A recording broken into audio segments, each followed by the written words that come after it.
Wes, Assalamualaikum warahmatullahi wabarakatuh. Pertama-tama, kami dari kelompok 1 mengucapkan terima kasih kepada dosen pengampu. Yang terhormat Bapak Oti Ilham Hair, ST, ESOS, MSI, MH, serta rekan-rekan sekalian yang sudah memberikan kesempatan kepada kami untuk memaparkan tugas presentasi kami yang berjudul Pengertian Sistem Hukum. Namun sebelumnya, izinkan kami memperkenalkan diri terlebih dahulu. Saya Lili Eviani, selaku moderator dalam diskusi ini, dan rekan saya Saudari Sri Delpianti Hinelo yang akan memaparkan presentasi pada hari ini. Baik, selanjutnya presentasi yang berjudul Sistem Hukum Indonesia akan kita mulai. Saya persilahkan kepada Saudari Sri Delpianti Hinelo untuk memaparkan materi pada hari ini. Untuk Ibu Sri, saya persilahkan.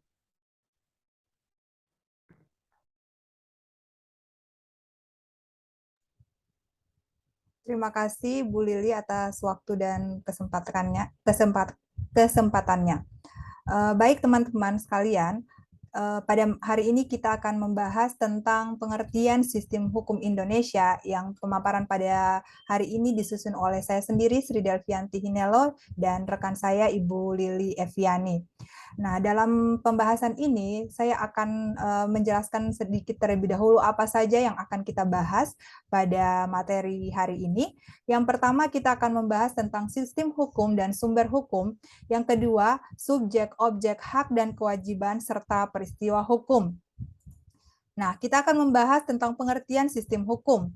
Istilah sistem hukum terdiri dari dua kata, di antaranya sistem dan hukum. Sistem dapat diartikan sebagai jenis satuan yang kemudian dibangun dengan menggunakan komponen-komponen serta berhubungan secara mekanik fungsional di antara yang satu dengan yang lainnya, untuk kemudian mencapai berbagai tujuan sistemnya. Sedangkan hukum dimaknai sebagai suatu perangkat kaidah dalam bentuk peraturan yang mengatur tingkah laku manusia dalam kehidupan yang bersifat memaksa serta memikat. Isinya adalah larangan serta perintah yang wajib dipatuhi dan mendapatkan sanksi saat melanggarnya. Dengan demikian, kami dapat menyimpulkan bahwa sistem hukum adalah suatu kesatuan hukum yang terdiri dari berbagai macam unsur interaksi antara individu yang satu dengan yang lainnya dan saling bekerja sama dengan tujuan untuk kesatuan tersebut. Kemudian, pengertian sistem hukum menurut para ahli. Yang pertama, menurut Bellerophon, sistem hukum ialah rangkaian kesatuan peraturan-peraturan hukum yang disusun secara tertib menurut asas-asasnya. Sedangkan menurut Scotland, sistem hukum adalah kesatuan di dalam sistem hukum tidak ada peraturan hukum yang bertentangan dengan peraturan-peraturan hukum lain dari sistem itu. Kemudian yang kedua, tentang pengertian sumber hukum. Menurut Tammy Rusli, sumber hukum adalah segala sesuatu yang telah menimbulkan aturan-aturan yang mempunyai kekuatan yang bersifat memaksa, artinya jika dilanggar akan mengakibatkan sanksi tegas dan nyata. Sedangkan menurut Rahman Syamsuddin, bahwa sumber hukum dapat diartikan sebagai bahan-bahan yang digunakan sebagai dasar oleh pengadilan dalam memutus perkara. Jenis-jenis sumber hukum. Yang pertama sumber hukum material, kemudian yang kedua sumber hukum formal atau formil. Apa itu sumber hukum material? Sumber hukum material ialah sumber hukum yang dilihat dari segi isinya. Misalnya, KUHP segi materialnya adalah pidana umum, kejahatan dan pelanggaran, sedangkan KUH Perdata mengatur masalah orang sebagai subjek hukum, benda sebagai objek, perikatan, perjanjian, pembuktian, dan daluarsa sebagaimana fungsi hukum menurut para ahli. Sedangkan sumber hukum formal atau formil merupakan sumber hukum di mana suatu peraturan memperoleh kekuatan hukum. Singkatnya, resmi dan formal merupakan sumber dari terbentuknya hukum. Kemudian pembahasan selanjutnya yaitu tentang mengenai subjek hukum. Subjek hukum adalah segala sesuatu yang memiliki hak serta kewajiban, subjek hukum memiliki kewenangan untuk bertindak menurut tata cara yang telah ditentukan atau dibenarkan hukum. Terdapat dua jenis yang termasuk di dalam subjek hukum dalam ilmu hukum, yaitu manusia atau naturgic person dan badan hukum atau res person. Kemudian apa sih objek hukum? Objek hukum adalah segala hal yang mempunyai manfaat bagi objek subjek hukum serta dapat menjadi pokok permasalahan dan kepentingan bagi para subjek hukum, di mana objek hukum tersebut dikuasai oleh subjek hukum. Di sini kami akan memberikan contoh, misalnya Pak Faire membeli mobil atau memiliki sebuah mobil, kemudian ia melakukan perjanjian jual beli mobil dengan Dea, maka dalam hal ini mobil menjadi objek hukum dalam perjanjian jual beli tersebut. Ini ada sedikit ilustrasi juga yang sudah saya jelaskan tadi, bahwa mobil merupakan objek, sedangkan ini adalah Pak Faire yang merupakan subjek hukum, kemudian ada Ibu Deyang yang merupakan subjek hukum lainnya.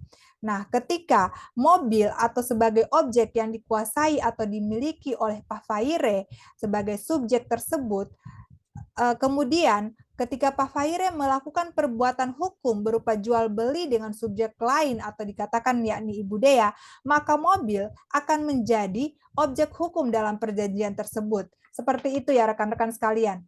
Kemudian membahas tentang apa sih hak dan kewajiban. Berdasarkan seperti yang kita ketahui, berdasarkan kodratnya, manusia memiliki hak dan kewajiban atas sesuatu dalam menjalani kehidupan sosialnya dengan manusia lain. Di sini ada beberapa pengertian menurut para ahli. Yang pertama, menurut Van Aveldron, hak adalah kewenangan atau kekuasaan atau wewenang yang oleh hukum diberikan kepada seseorang atau suatu badan hukum, dan yang menjadi tantangannya adalah kewajiban orang lain atau badan hukum lain untuk mengakui kekuasaan itu. Sedangkan menurut Sucipto Raharjo, hak adalah kekuasaan yang diberikan oleh hukum kepada seseorang dengan maksud melindungi kepentingan seseorang tersebut. Kemudian kewajiban sesungguhnya merupakan beban yang diberikan oleh hukum kepada orang atau badan hukum sebagai subjek hukum. Misalnya, kewajiban seseorang atau badan hukum untuk membayar pajak dan lahirnya karena ketentuan undang-undang. Dalam teori ilmu hukum, kewajiban dibedakan dalam 6 kelompok.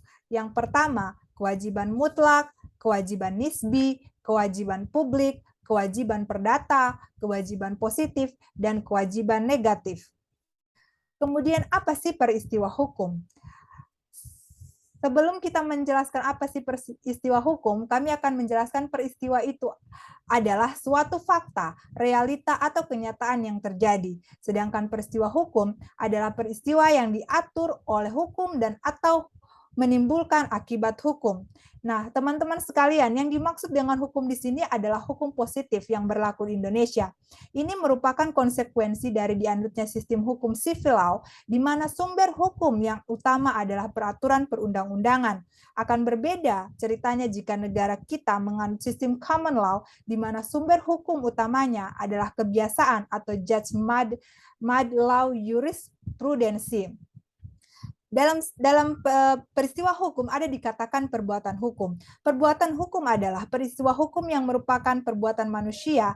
Perbuatan di sini dapat berarti melakukan sesuatu tindakan hukum atau committed, atau tidak melakukan sesuatu yang diwajibkan oleh hukum atau yang disebut dengan omit. Dengan demikian, perbuatan hukum merupakan bagian dari peristiwa hukum itu sendiri atau yang dilakukan manusia. Adapun perbuatan hukum, ada yang sesuai dengan hukum dan ada pula yang tidak sesuai atau melanggar hukum. Dalam kesempatan ini, kami akan memberikan ilustrasi dalam diagram sebagai berikut. Namun sebelumnya kami akan menjelaskan dulu apa sih peristiwa hukum menurut para ahli. Menurut Sucipto Raharjo, peristiwa hukum adalah sesuatu yang bisa menggerakkan peraturan hukum sehingga ia secara efektif menunjukkan potensinya untuk mengatur. Sedangkan menurut Ernst Rosso dalam bukunya Pengantar Ilmu Hukum, bahwa peristiwa hukum adalah perbuatan dan tingkah laku subjek hukum yang membawa akibat hukum. Karena hukum mempunyai kekuatan mengikat bagi subjek hukum atau karena subjek hukum itu terikat oleh kekuatan hukum. Selanjutnya kami akan memaparkan tentang ilustrasi dalam diagram yang dimana bahwa dalam peristiwa dalam suatu peristiwa dapat merupakan peristiwa biasa ataupun peristiwa hukum. Nah, baik peristiwa biasa ataupun peristiwa hukum dapat terjadi secara alamiah ataupun secara kehendak Tuhan, kemudian dan dapat juga terjadi karena perbuatan manusia. Namun, dalam peristiwa hukum yang terjadi karena perbuatan manusia atau disebut perbuatan hukum, itu dapat dibedakan menjadi dua lagi, yaitu perbuatan hukum yang sesuai hukum ataupun yang melanggar hukum. Nah, di sini kami akan memberikan sedikit contoh peristiwa hukum dan perbuatan hukum. Ini ada gambar pertama, ilustrasi tentang peristiwa tumbangnya pohon akibat tersambar peti. Di sini dikatakan bahwa ini merupakan peristiwa biasa. Peristiwa tumbangnya pohon akibat tersambar petir ini adalah disebut dengan peristiwa biasa. Nah, ketika peristiwa tumbangnya pohon akibat tersambar petir ini kemudian menimpa seseorang atau kita sebut si A, sehingga mengalami luka-luka, disebut juga adalah peristiwa biasa. Jika si A ternyata yang tertimpa pohon tersebut mengikuti program asuransi yang mengcover resiko kecelakaan akibat bencana alam, termasuk akibat pohon tumbang di atas, maka peristiwa tumbangnya pohon tersebut dapat dikatakan peristiwa hukum atau peristiwa yang menimbulkan akibat hukum asuransi. Seperti itu, teman-teman. Kemudian yang kedua, kami akan memberikan contoh tentang kelahiran. Kelahiran disebut adalah peristiwa hukum, peristiwa yang menimbulkan akibat hukum, terutama hukum perdata terkait timbulnya hak keperdataan. Peristiwa hukum ini bukanlah perbuatan hukum. Kenapa? Karena terjadi tanpa adanya campur tangan manusia, atau disebut bahwa kelahiran ini terjadi karena atas kehendak Tuhan. Atau terjadi karena secara alamiah. Kemudian ilustrasi yang berikutnya ini adalah tentang kematian. Kematian adalah peristiwa hukum atau peristiwa yang menimbulkan hukum, terutama hukum perdata terkait hak dan kewajiban keperdataan, termasuk soal warisan. Peristiwa hukum ini bukanlah perbuatan hukum karena terjadi tanpa adanya campur tangan manusia atau terjadi secara alamiah ataupun menurut kehendak Tuhan. Nah, dalam peristiwa perolehan hak milik atas yang berikutnya adalah peristiwa perolehan hak milik atas tanah di beberapa areal tepian rel kereta api oleh saudara kita karena pendudukan selama lebih dari 20 ataupun 30 tahun adalah dikatakan sebagai peristiwa hukum, yang artinya peristiwa yang menimbulkan akibat hukum aggressive Venzaring sebagaimana dalam pasal 1963 KHUHP Perdata. Peristiwa ini bukanlah perbuatan hukum karena terjadi tanpa adanya campur tangan manusia seiring lewatnya waktu atau yang disebut dengan daluarsa. Demikianlah teman-teman presentasi kami pada malam hari ini. Lebih dan kurangnya kami mohon maaf. Selanjutnya saya persilakan kepada moderator saya, Saudari Ibu Lili Eviani, dipersilakan. Oke, terima kasih Ibu Sri. Demikianlah presentasi kami tentang sistem hukum Indonesia. Selanjutnya kita akan ke sesi berikutnya, yaitu sesi tanya jawab. Dalam sesi ini diharapkan teman-teman memberikan pertanyaan singkat, padat, dan jelas. Dan apabila ada teman-teman yang ingin menambahkan jawaban dari kami, silakan angkat tangannya. Di tulisan reaction yang ada di layar Zoom teman-teman. Terima kasih, sesi tanya jawab kami buka.